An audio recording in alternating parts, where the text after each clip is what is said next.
প্রিয় শ্রোতা, ফুটবল জগতের এক রহস্যময় অধ্যায়ের গভীরে ডুব দিতে প্রস্তুত তো? এটি এমন একজন খেলোয়াড়ের গল্প যিনি সবকিছুই জিতেছেন কিন্তু প্রায়শই থেকে গেছেন প্রাদব প্রদীপের আড়ালে, যার নামের পাশে বিশ্বকাপ, চ্যাম্পিয়ন্স লিগ, সিরি এর মতো মহাদেশীয় ও আন্তর্জাতিক শিরোপা জলজল করছে, যিনি ফ্রান্সের সর্বকালের সর্বোচ্চ গোলদাতা, কিন্তু তবুও যাকে বারবার সমালোচনার শিকার হতে হয়েছে, একজন আন্ডারডগ হিসেবে যিনি বারবার প্রমাণ করেছেন যে তিনি একজন সত্যিকারের চ্যাম্পিয়ন। আজ আমরা কথা বলবো অলিভিয়া জিরুট নামের সেই অসাধারণ মানুষটির গল্প নিয়ে, যার গল্পটি কেবল গোলের পর গোল করার নয়, এটি অদম্য মানসিক শক্তি, গভীর বিশ্বাস এবং দলের জন্য ব্যক্তিগত অর্জনকে বিসর্জন দেওয়ার এক উপখ্যান। আমরা দেখব কিভাবে একজন লেট ব্লুমার ফুটবলের সর্বোচ্চ শিখরে উঠেছেন এবং প্রমাণ করেছেন যে সত্যিকারের সাফল্য কেবল ব্যক্তিগত পারফরম্যান্সে নয়, বরং দলীয় সহংসতি এবং নিঃস্বার্থ আত্মত্যাগের মধ্যে নিহত। কিন্তু তার জীবনযাত্রা, কৌতূহল, আবেগ এবং আনন্দের এক বিচিত্র মিশ্রণ, যা যেকোনো ফুটবল প্রেমীকে অনুপ্রাণিত করতে পারে। আপনি হয়তো ভাবছেন এই লোকটা এত কিছু জেতার পরও কেন তাকে নিয়ে এত বিতর্ক, কেন সবসময় তার যোগ্যতাকে প্রশ্ন করা হয়েছে? এই প্রশ্নের উত্তর জানতে হলে আপনাকে তার জীবনের প্রতিটি অধ্যায়ের গভীরতা বুঝতে হবে, কারণ জিরুটের ক্যারিয়ার প্রমাণ করে যে ফুটবল কেবল গোল বা ট্রফি জেতার খেলা নয়, এটি এক মানসিক যুদ্ধ যেখানে আপনাকে নিজের যোগ্যতাকে বারবার প্রমাণ করতে হয়। তো চলুন চ্যানেলটিকে সাবস্ক্রাইব করে দিয়ে ভিডিওটি দেখা শুরু করুন।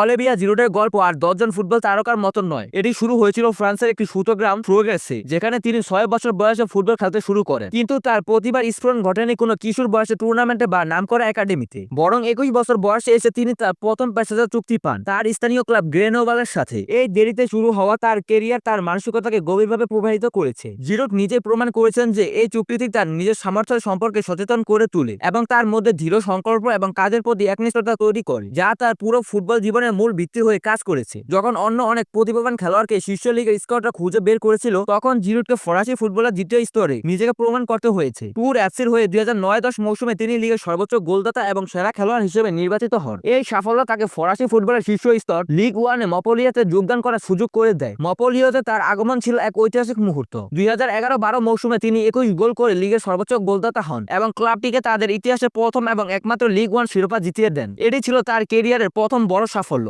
এবং এর মাধ্যমে তিনি প্রমাণ করেন যে কঠোর পরিশ্রম এবং একাগ্রতা দিয়ে যেকোনো বাধা অতিক্রম করা সম্ভব। মাঠের বাইরেও জিরুট ছিলেন একজন ব্যতিক্রমী ব্যক্তিত্ব। তিনি কেবল একজন ফুটবলার নন, বরং একজন শিক্ষিত মানুষ। তিনি অর্থনীতি এবং সামাজিক বিজ্ঞানে স্নাতক ডিগ্রি অর্জন করেন এবং এমনকি জোসেফ ফুরিয়ার ইউনিভার্সিটিতে বিজ্ঞান এবং শারীরিক শিক্ষার একটি কোর্সে ভর্তি হয়েছিলেন। ইতালীয় বংশোদ্ভূত হওয়া এবং পড়াশোনার প্রতি তার আগ্রহ তার ব্যক্তিত্বের একটি বহুমুখী দিক তুলে ধরে। 2012 সালে আর্সেনালে যোগদানের মাধ্যমে জিরুটের ক্যারিয়ারের নতুন এক অধ্যায়ের সূচনা হয়। ইংলিশ প্রিমিয়ার লিগে তীব্র প্রতিযোগিতামূলক পরিবেশে তিনি নিজেকে প্রতিষ্ঠা করেন এবং ক্লাবের ইতিহাসে 253টি ম্যাচে 105টি গোল করে আর্সেনালের সর্বকালের সপ্তম সর্বোচ্চ গোলদাতা হন। তার আর্সেনাল ক্যারিয়ারটি 3টি এফএ কাপ শিরোপা জয়ে গুরুত্বপূর্ণ ভূমিকা রাখে, যা ক্লাবের 9 বছরের শিরোপা খরা কাটাতে সাহায্য করে। এই সময়কালে তিনি তার গোল করার ক্ষমতা এবং নান্দনিক শৈলী দিয়ে দর্শকদের মুগ্ধ করেন। তার ক্যারিয়ারের সবচেয়ে স্মরণীয় মুহূর্তগুলোর মধ্যে একটি ছিল 2017 সালে ক্রিস্টাল প্যালেসের বিপক্ষে তার স্করপিয়ন কিক গোল, যার জন্য তিনি ফিফা পুস্কাস অ্যাওয়ার্ড জয় করেন। এটি কেবল একটি গোল ছিল না, এটি ছিল তার ফুটবল শৈলীর এক দারুণ প্রদর্শনী। এটি একই সাথে শক্তিশালী, সৃজনশীল এবং সম্পূর্ণ অপ্রত্যাশিত।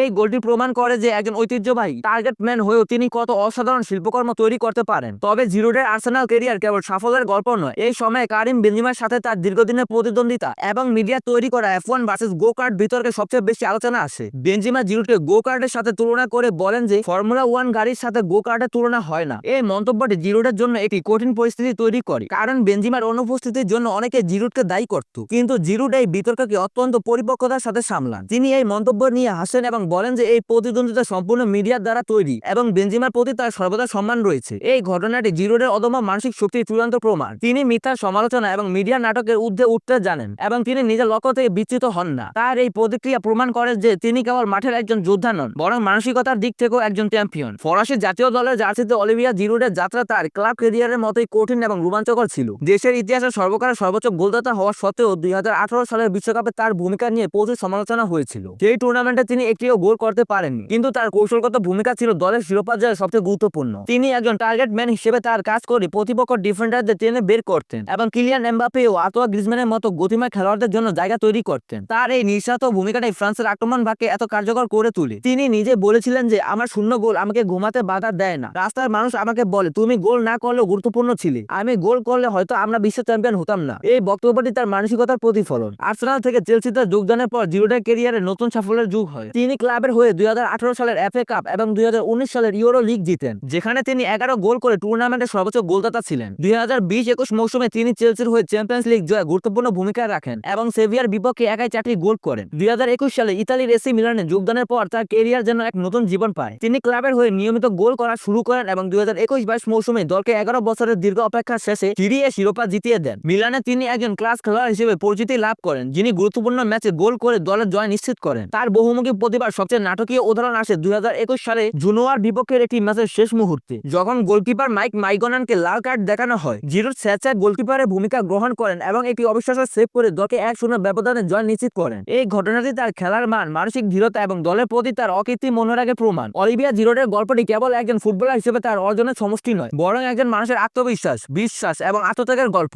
তিনি কেবল একজন গোল স্কোরার বা স্ট্রাইকার নন, বরং একজন নিঃস্বার্থ টার্গেটম্যান, যিনি দলের জন্য তার ব্যক্তিগত পরিসংখ্যান বিসর্জন দিতে প্রস্তুত ছিলেন। তার কৌশলগত জ্ঞান এবং শারীরিক শক্তি ফ্রান্সকে 2018 সালের বিশ্বকাপ জেতাতে সাহায্য করেছিল, এমনকি গোল না করেও। তার অসাধারণ ক্যারিয়ারের জন্য তিনি ফুটবল জগতে কিংবদন্তিদের কাছ থেকে সর্বোচ্চ প্রশংসা পেয়েছেন। আর্সেনালের সাবেক ম্যানেজার আর্সেন ওয়েঙ্গার তার সম্পর্কে বলেন, you have to clean before his career. তার ক্যারিয়ারের সামনে আপনার হাঁটু গেড়ে বসা উচিত। জিরুডের ক্যারিয়ার আমাদের শেখায় যে সত্যিকারের সাফল্য প্রায় গ্ল্যামার বা ব্যক্তিগত রেকর্ডে থাকে না, বরং কঠিন মানসিকতা, নিঃস্বার্থ আত্মত্যাগ এবং দলগত সাফল্যের জন্য নিজের ভূমিকা পালনে থাকে। তিনি একজন চ্যাম্পিয়ন, যিনি তার নিজের শর্তে এবং তার নিজের উপায়ে জয়ী হয়েছেন। তার গল্প ফুটবল প্রেমীদের জন্য একটি অনুপ্রেরণা, যা প্রমাণ করে যে কঠোর পরিশ্রম, নর্মতা এবং অদম্য ইচ্ছা থাকলে যে কোনো বাধা অতিক্রম করে শীর্ষ স্থানে পৌঁছানো সম্ভব। তো এখানে শেষ করছে আজকের এই ভিডিওটি যদি ভালো লেগে থাকে তাহলে ভিডিওটিতে একটি লাইক দিন এবং বন্ধু ও পরিবারের সাথে শেয়ার করুন। আর এরকম তথ্যবহুল, ডকুমেন্টারি এবং রোমাঞ্চকর ভিডিও পেতে আমাদের স্পোর্ট ইনফরমেশন ইউটিউব চ্যানেলটিকে অবশ্যই সাবস্ক্রাইব করুন। দেখা হচ্ছে পরের ভিডিওতে। ততক্ষণ পর্যন্ত ভালো থাকুন, সুস্থ থাকুন এবং স্পোর্ট ইনফরমেশন ইউটিউব চ্যানেলের সঙ্গেই থাকুন।